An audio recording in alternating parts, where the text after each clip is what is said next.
বাচ্চাদের চিকিৎসা নিয়ে আমি অক্টোবরের 5 তারিখ আহতদের চিকিৎসা নিয়ে লিখছিলাম।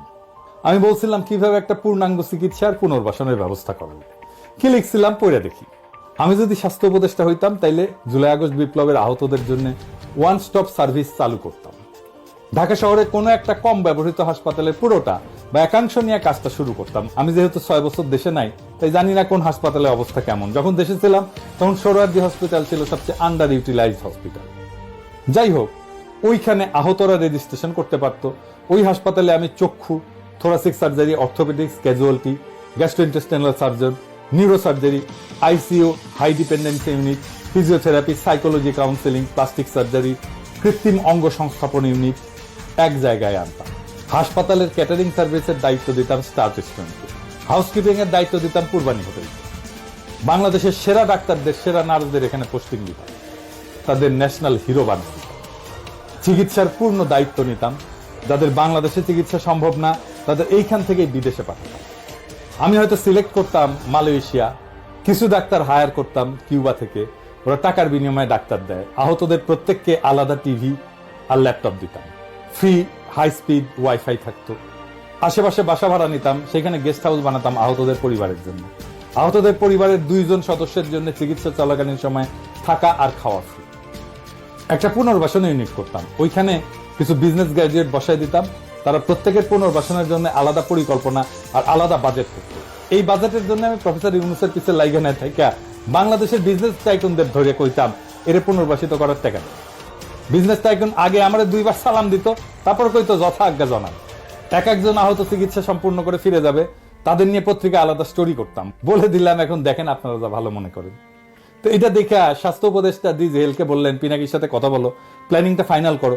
ওই সময় ডিজিএল ছিল আমার ঘনিষ্ঠ বন্ধু, ক্লাসমেট সুমন নাজমুল। তো আমারে ফোন দিল। মুশকিল হচ্ছে যারা যখন কোনো দায়িত্ব পালন করে তারা তার কাজকে জাস্টিফাই করে এবং সে বলার চেষ্টা করে তুমি যেটা বলছো আমরা সেটাই করছি।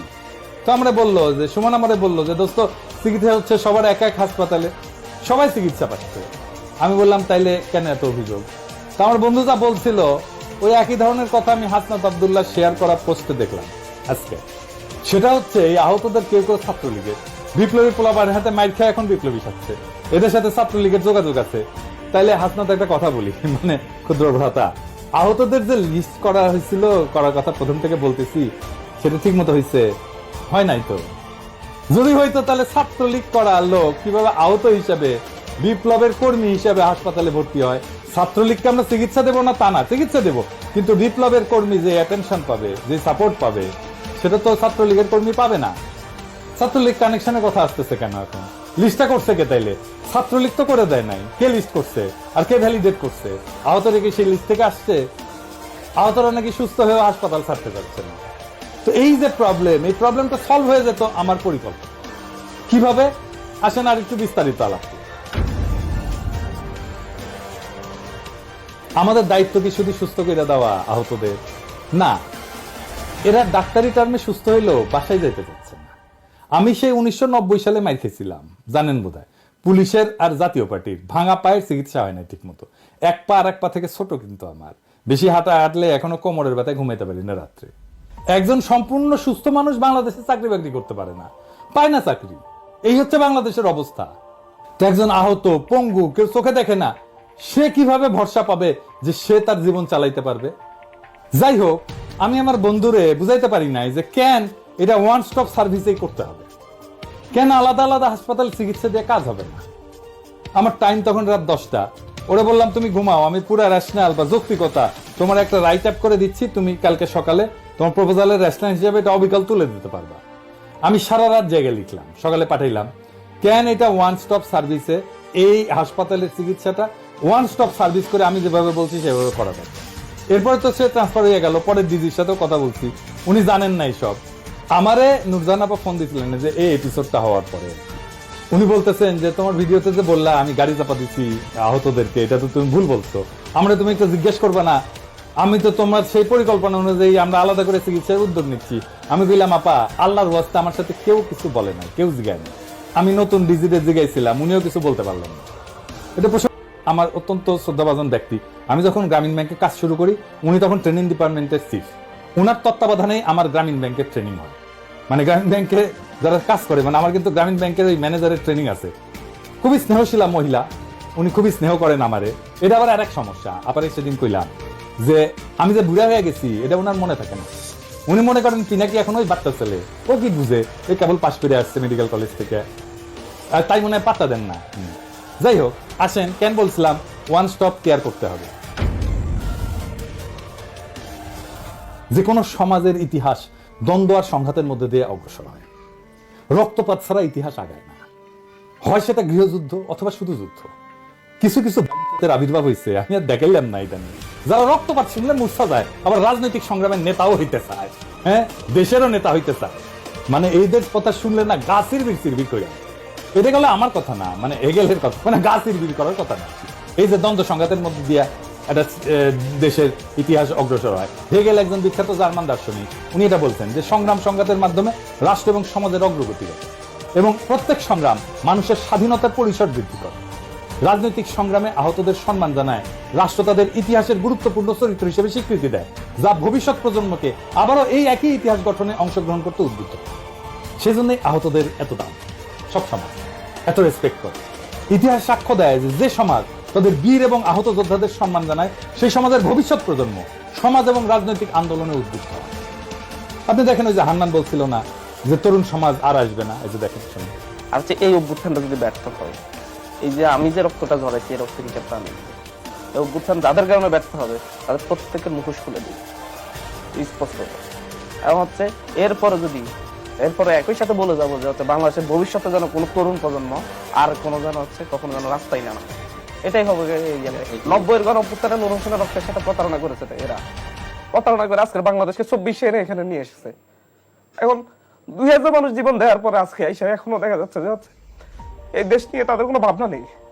ভাবনা হচ্ছে ক্ষমতায় যেতে হবে, লুটপাট করতে হবে। একই জায়গায় সব সার্ভিস দিলে হাসপাতালে আহতরা একে অপরের সাথে মিশবে, সেখানে একটা মিলিত অভিজ্ঞতার পরিবেশ সৃষ্টি হবে। গুরুতর আহতরা হালকা আহতদের মানসিক এবং শারীরিকভাবে শক্তি পেতে অনুপ্রাণিত করবে, যা একটা ঐক্যের অনুভূতি গড়ে তুলবে। এমানুয়েল নেভিনাস আরেক দার্শনিক, উনি বলছিলেন যে মানব সম্পর্কগুলো নৈতিকতার ভিত্তিতে গড়ে ওঠে এবং অন্যান্যদের কষ্টকে স্বীকৃতি দিলে একটা সমন্বিত দায়িত্ববোধ তৈরি হয়। আহতরা পরস্পরকে সমর্থন করলে এই পরিকল্পনা এমন একটা সম্মিলিত নৈতিক প্রতিক্রিয়া তৈরি করত, যা শুধুমাত্র চিকিৎসার সীমা ছাড়ায় আবেগ এবং সামাজিক বন্ধনকে শক্তিশালী করত। আমি বলছিলাম ভালো খাবার দিতে হবে, পরিচ্ছন্ন একটা পরিবেশ দিতে হবে, পরিচ্ছন্ন পরিবেশ, সুশৃঙ্খল পরিবেশ, পুষ্টিকর খাদ্যের ব্যবস্থা রোগীদের মানসিক চাপ হ্রাস করত। দ্বিতীয় বিশ্বযুদ্ধের পরে যারা ফ্রন্টলাইন থেকে আহত হয়ে আসছিল সৈনিকেরা, তাদের বিশেষ যত্নে রাখা হয়েছিল যাতে তারা মেন্টালি এবং ইমোশনালি সুস্থ থাকতে পারে। আর সুস্বাদু খাবারের কথা বলছি, সুস্বাদু খাবার দিয়ে আপনি আপ্যায়ন করবেন, এর ফলাফল আপনি দেখবেন। ভালো খাবার ছাড়া তো উৎসবই হয় না, ভালো খাবার দেখলেই মন প্রফুল্ল হয়ে যায়। আরেক দার্শনিক অ্যারিস্টটল বলতেন ইউডাইমোনিয়া মানে হচ্ছে শারীরিক এবং মানসিক স্বাস্থ্য ভালো থাকলে মানুষ তার সম্ভাবনা এবং পূর্ণতা অর্জন করতে পারে। ভালো খাবার তো ভালো পুষ্টি দেয়, মানসিক স্থিতিশীলতা নিশ্চিত করে, এটা মানুষকে সুখ এবং পূর্ণতা দেয়। আমি সেজন্য খাবারের ব্যাপারে খুবই পার্টিকুলার। খাবার ভালো থাকতে হবে। শরীর দর্শন অনুযায়ী খাবার শুধু শরীরের জন্য না, এটা মানসিক স্থিতিশীলতা বজায় রাখার মাধ্যম। পুষ্টিকর খাবার হরমোনের নিয়ন্ত্রণ করে, যেটা আবেগ এবং আচরণে সরাসরি প্রভাব পড়ে। যেমন ধরেন সেরোটোনিন, এটাকে সুখের হরমোন বলা হয়। পুষ্টিকর খাবার থেকে যে অ্যামাইনো অ্যাসিড আছে, এটা ট্রিপ্টোফ্যান থেকে তৈরি হয়। এমন খাবার দেবেন যেটাতে হাই সেরোটোনিন থাকে। এই খাবারগুলো কিন্তু এক্সপেন্সিভ। আপনি যদি বাচ্চাদের এমন খাবার দিতেন যেটাতে ভেরি হাই সেরোটোনিন, দেখতেন এরা আনন্দের সাথে থাকতো ওই জায়গাগুলো এবং তাদের রোগের দুঃখ এগুলো কমে যেত। কিতে হাই সেরোটোনিন থাকে আমি বলি, আমাদের মুরগি, হাঁস এগুলো হাই সেরোটোনিন থাকে। ডিম, আমাদের মাছে ট্রিপ্টোফ্যান থাকে না, এগুলো ওই যে স্যামন মাছে থাকে, লাল মাংসে থাকে মাঝারি পরিমাণ, খুব বেশি না, মাঝারি পরিমাণ। তারপরে দুধ, পনির এগুলোতে থাকে, যেমন ধরুন আখরোট, অ্যালমন্ড, তারপর কাজু বাদাম, চিয়া সিড এগুলোতে থাকে সেরোটোনিন। তারপরে ফলমূল বা এগুলোর মধ্যে যেমন ধরুন কলা, আনারস, অ্যাভোকাডো, পালং শাক, ব্রোকলি, ডার্ক চকলেট এগুলোতে সেরোটোনিন বেশি থাকে, এগুলোতে ট্রিপ্টোফ্যান বেশি। তো প্লেটো বলতেন যে শরীর এবং আত্মা পরস্পরের উপর নির্ভরশীল, যদি শরীর সুস্থ থাকে তাহলে আত্মাও সুস্থ থাকে। এপিকিউরাস বলতো যে খাদ্য হচ্ছে একটা মৌলিক আনন্দ এবং এই আনন্দ সরাসরি মানুষের তৃপ্তি দেয়। ওইখানে যে ডাক্তার, নার্স, স্বাস্থ্যকর্মীরা কাজ করবে তারা হয়ে উঠবে জাতীয় দ্বীপ। কত রকম গল্প বের হইবে এই হাসপাতাল থেকে, কবি সাহিত্যিকরা যাবে আহতদের সাথে কথা বলতে, তাদের লড়াইয়ের গল্প শুনবে, গান লিখবে, কবিতা লিখবে, উপন্যাস লিখবে, সিনেমা হবে। ওই হাসপাতাল কোনো কষ্টের না, উৎসবের, আমাদের সেলিব্রেশনের জায়গা হবে। তা না আছে কারে কারে বিদেশে পাঠানো হবে, কত টাকা দেওয়া হবে, কোন দেশ থেকে বিদেশি ডাক্তার আসবে, এইসব। এরপরে আমি করবো পুনর্বাসন। এরা হাসপাতাল ছাড়তেছে না, কারণ সে জানে এই সমাজে আহত আর পঙ্গু শরীর নিয়ে উপার্জন করা যায়। মানে ধরেন সে কি পুলিশে যেতে পারবে, আর্মিতে যেতে পারবে, বিডিআরে যেতে পারবে, আনসারে যেতে পারবে? পারবে না তো। তার তো অনেকগুলো চাকরির ক্ষেত্রে এমনিতেই বন্ধ হয়ে গেছে। সরকার বলছে আমরা সারা জীবন চিকিৎসা দেবো, সারা জীবন খাবার, বাসস্থান, তার অবশিষ্ট শিক্ষা, সংসারকে দিবে, আর রাষ্ট্র দায়িত্ব নিবে, এই কথায় তারা আস্থা পায় না। কারণ রাষ্ট্র ঐতিহাসিকভাবে কোনো আহতের দায়িত্ব নিছে? 90-এর আন্দোলনে আমাদের সাথে আহত হয়নি অনেকে, আমি তো জানি। কারো কোনো দায়িত্ব নেয়নি রাষ্ট্র। মুক্তিযুদ্ধের ধর্ষিতা নারীদের দায়িত্ব নিছে সরকার? নিছে? বলে 30 লক্ষ শহীদ হয়েছে, আবার গলা কাঁপায় আর কি, 30 লক্ষ বলার সময় গলা কাঁপায়। তো শহীদ পরিবার ভাতা পেয়েছে একটা শহীদ পরিবার দেখান ভাতা পেয়েছে? পায় না। 75-এর 15 আগস্টে যে শরীরদের বডিগার্ডলে জয় বাংলা করলো, তাদের দায়িত্ব নিছে সরকার? নেয়নি। একটা ইন্ডেমনিটি করছিল, সেটা বাতিল করে দিয়েছে, ধরে ধরে এনে ফাঁসি দিছে। প্রফেসর ইউনূস বললেই সেটা পালিত হবে, সেটা কোনো নিশ্চয়তা নাই। একটা অধ্যাদেশ তো তুড়ি মেরে উড়াই দিবে যে কোনো সরকার। যদি আমাদের শত্রু সরকার আসে তাহলে তো উড়াই দিবে এটা। তাহলে কেন তারা শুধু সারা জীবন চিকিৎসা হবে এই আশার বাণী শুনে চুপ থাকবে? ওদের পুনর্বাসন করতে হবে ওইখান থেকে। 20,000 আহত বাচ্চা, এদের সারা জীবনের জন্য পুনর্বাসিত করতে হবে। সেই কাজটা ওই একই জায়গা থেকে হইতে হবে, কোনো সমস্যা হবে না। বিজনেস গ্র্যাজুয়েটরা প্রত্যেক আহত ব্যক্তির জন্য পৃথক পরিকল্পনা তৈরি করবে। মিশেল ফুকোর একটা কথা ছিল, Notion of power and discourse. রাষ্ট্র আহতদের ঘিরে একটা ন্যারেটিভ তৈরি করতো, ন্যাশনাল ন্যারেটিভ, যা সমাজের মূল্যবোধকে প্রভাবিত করবে এবং সাধারণ মানুষকে বীরত্বের পথে উদ্বুদ্ধ করবে। সেটা না কইরা কি করতেছে? মাথার মধ্যে কোনো চিন্তা নাই, দুর্বল চিন্তার মানুষ, বুড়া খাটাস, তো মাথায় কোনো আইডিয়া আসে না। এই কাজে টাকা লাগতো না, আমি বলছিলাম টাকা তুলে দেবো, জনগণের জন্য টাকা দিতে প্রস্তুত। প্রফেসর ইউনূস নিজে বলতেন সব কাজে টাকা লাগে না, কোথাও কোথাও উদ্যোগ লাগে। যেমন উনি উদাহরণ দিতেন, এটা খোলা মাঠে আঁকবো না, এটা বাস্তবায়নের জন্য তো টাকা লাগে না, লাগে উদ্যোগ। ওনার আশেপাশে উদ্যমী, বুদ্ধিমান, ক্রিয়েটিভ, সৃজনশীল মানুষ নাই। যারা আছে তারা চিন্তাতে সক্ষম না। এই ধ্বজভঙ্গ উপদেষ্টা পরিষদ ভেঙে দিতে হবে, দক্ষ উদ্যমী লোকদের দায়িত্ব দিতে হবে। তাইলেই আমরা আমাদের সমর্থন অব্যাহত রাখবো। নয়তো একদিকে আওয়ামী লীগ, আর একদিকে হাসিনা চট করে ঢুকে যাওয়ার আশা, আর একদিকে আফসোস লীগ, ডাইনে ইন্ডিয়া, উপরে ট্রাম্পের উপদেষ্টা হয়েছে, ইসকনের তুলসী গ্যাবার্ড ও বাম্বু খাইবেন। আমরা দরিদ্র মানুষ, পপকর্ন কেনার পয়সা নাই, তাই মুড়ি কিন নিয়ে বসবো। সেদিন বুঝবেন এই 2 পয়সার হরিদাস পালেরা ইউটিউবাররা কি কইছিল। মুরব্বীরা কয় না যে আজ